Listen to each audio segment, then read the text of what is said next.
Goto at lahat ng to dito sa Goto Baby Marilao. Sobrang flavorful nito. Ito yung mga pagkain na hindi mo madaling makita kung saan-saan. Hey everyone, nandito tayo ngayon sa Loma de Gato, Marilao para i-try itong sikat at dinarayong Goto Baby. So tara!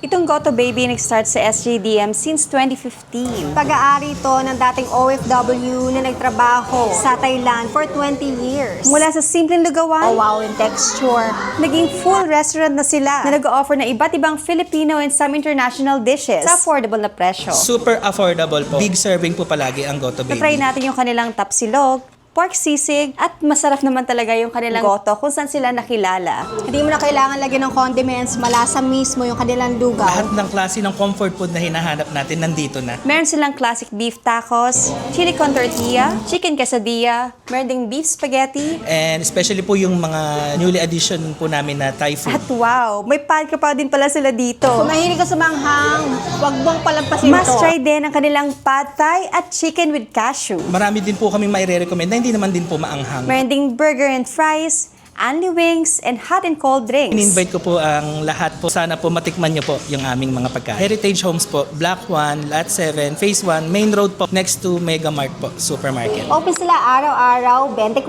oras. Stay hungry!